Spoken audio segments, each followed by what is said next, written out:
ये सबके साथ होता है, और आज तो बहुत ज्यादा है। पहले तो सिर्फ बुराई करने में मजा आता था, अब तो बुराई करने का पैसा मिलता है। ट्विटर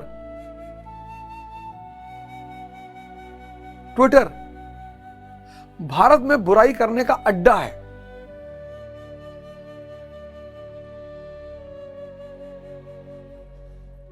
ट्विटर भारत में बुराई करने का अड्डा, और भाई साहब अगर एक कमजोर मन का आदमी उसको देख ले लगातार दिन में, अब ये अवध ओझा ये मन पे जी रहा है, ये महाराज अड़गड़ानंद, स्वामी अड़गड़ानंद ये चैतन्य पे जी रहे हैं।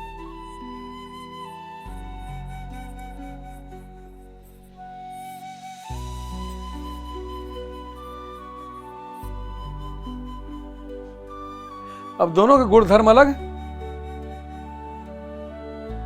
ये स्वभावता अहिंसा में है, स्वभावता करुणावान है, स्वभावता दानी है। ये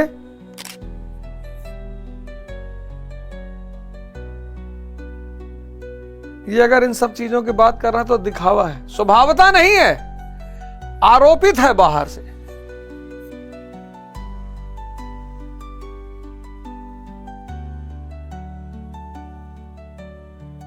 तो ये आदमी अगर इस तरह के वस्त्र पहन ले और इन सारे लक्षणों का दिखावा करने लगे तो ये पाखंडी हो जाएगा।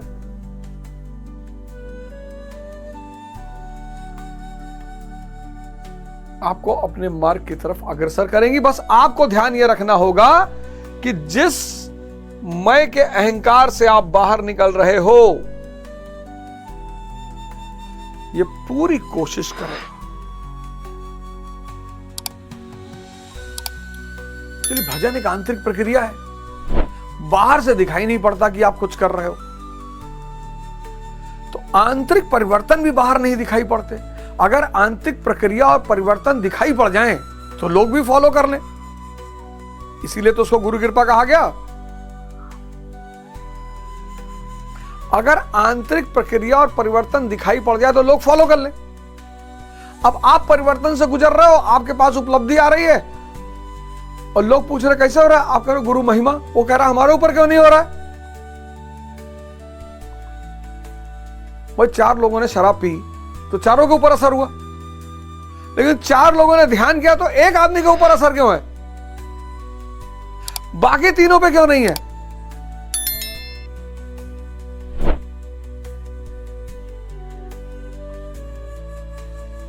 शराब और ध्यान में यही फर्क है।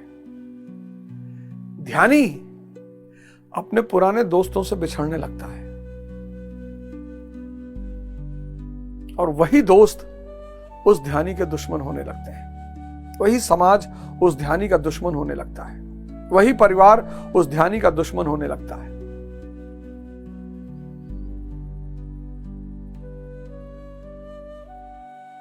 माया यानी असत्य की इतनी पूजा है संसार में। सत्य कह दो ना लोगों से कि हर संबंध मतलब का है, देखो लोग नाराज हो जाएंगे। हर संबंध मतलब का है, हर संबंध, ऐसा कोई संबंध ही नहीं जो मतलब का ना हो। एक अपवाद है मां, वरना इस धरती पर ऐसा कोई संबंध ही नहीं जो मतलब का ना हो। एक बहुत बड़ा व्यवसायी सन्यासी बन गया,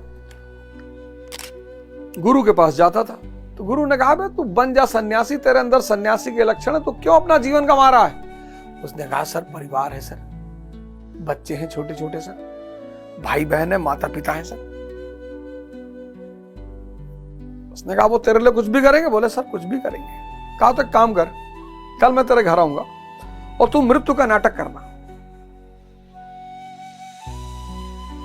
मैं जब पहुंचू उसी वक्त तू मृत्यु का नाटक करना, गिर पड़ना और मैं डिक्लेयर कर दूंगा कि तू मर गया।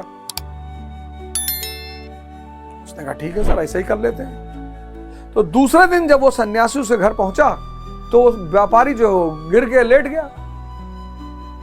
बाबा जी ने हाथ चेक किया, कहा ये तो मर गया। घर में रोना पिटना मच गया, पत्नी बच्चे भाई बहन मां बाप सब रोने लगे। तो उस महात्मा ने पत्नी को बुलाया, मां बाप को बुलाया, कहा अभी आत्मा बहुत ज्यादा दूर नहीं गई है, अगर इसके बदले कोई अपनी आत्मा देने को तैयार हो जाए, कोई अपनी जान देने को तैयार हो जाए तो इसको बचाया जा सकता है।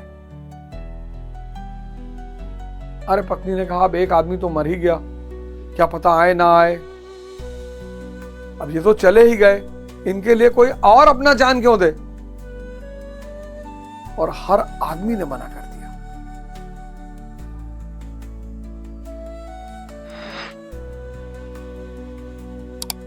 कहानी झूठी हो सकती है, बड़ी सारी कहानियां हैं, लेकिन कहानियों के संदेश साफ है। बहुत रेयर केस में, रेयरिटी ऑफ रेयर, कोई किसी के लिए मरता है। बड़ी असंभव सी घटना है।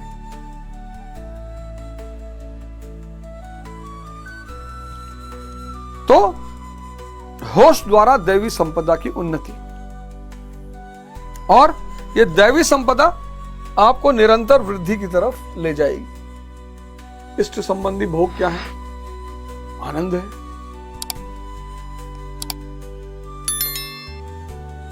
इमेजिन करो आप कि आप बिना किसी भौतिक चीज के, बिना किसी बाहरी चीज के आप आनंदित हो।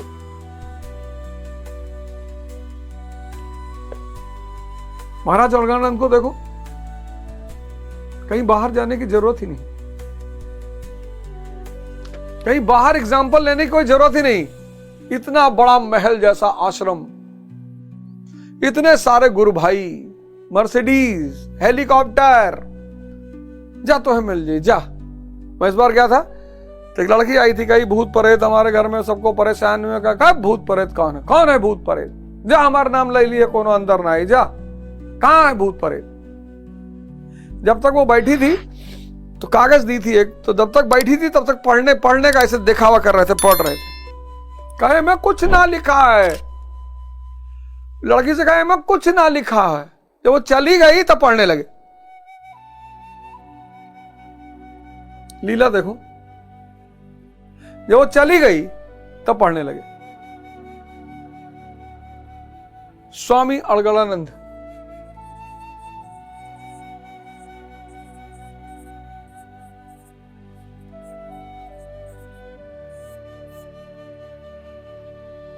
माया चारों तरफ, पर किस रूप में? सेविका के रूप में है।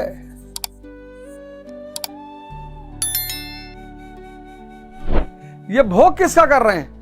आनंद का, आनंद का भोग कर रहे हैं। ये भोग किसका कर रहे हैं? करुणा का।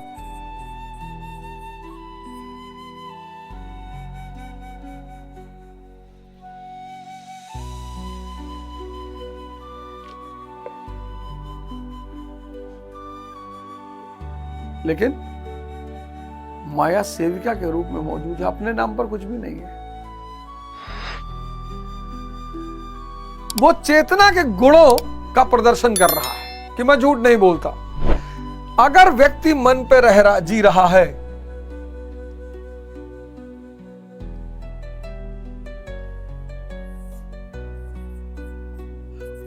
या चैतन्य पे जी रहा है,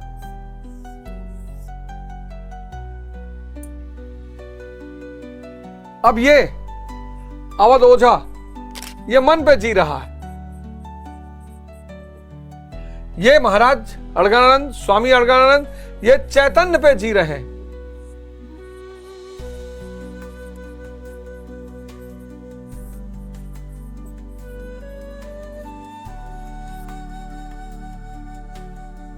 अब दोनों के गुण धर्म अलग है। ये स्वभावता अहिंसा में है, स्वभावता करुणावान है, स्वभावता दानी है। ये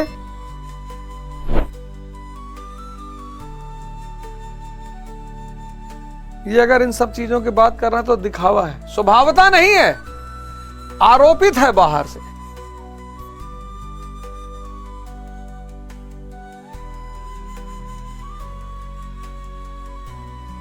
तो ये आदमी अगर इस तरह के वस्त्र पहन ले और इन सारे लक्षणों का दिखावा करने लगे तो ये पाखंडी हो जाएगा। कितना बड़ा विज्ञान। आप लोग कहते थे ना कि धर्म यानी पाखंड, ना, धर्म यानी विज्ञान, व्यक्ति को मन से उठाकर चैतन्य पर पहुंचाने वाला विज्ञान। और अभी भी वक्त है इसको वर्णन करने का। अगर आपने इसका वर्णन अभी नहीं किया तो आने वाला समय और भी खतरनाक होने जा रहा है। ध्यान नहीं करोगे, संकल्प शक्ति नहीं पैदा होगी। संकल्प शक्ति नहीं पैदा होगी, चिंतन नहीं पैदा होगा, अनुशासन नहीं पैदा होगा। चिंतन अनुशासन नहीं पैदा होगा, स्ट्रेस एंजाइटी पैदा हो जाएगी। पढ़ ही नहीं पाओगे दिन भर, जितना टारगेट बनाओगे पूरा ही नहीं होगा, स्ट्रेस एंजाइटी पैदा हो जाएगी। तो नशा करने लगोगे, कुमार्ग हस्त मैथुन करने लगोगे, ब्लू फिल्म देखने लगोगे, कहीं तो दिमाग लगेगा ना। और जब ये सब करने लगोगे तो घोर डिप्रेशन का शिकार हो जाओगे। और जब घोर डिप्रेशन का शिकार हो जाओगे, खुद को मिटाओगे, परिवार को मिटाओगे, समाज को मिटाओगे,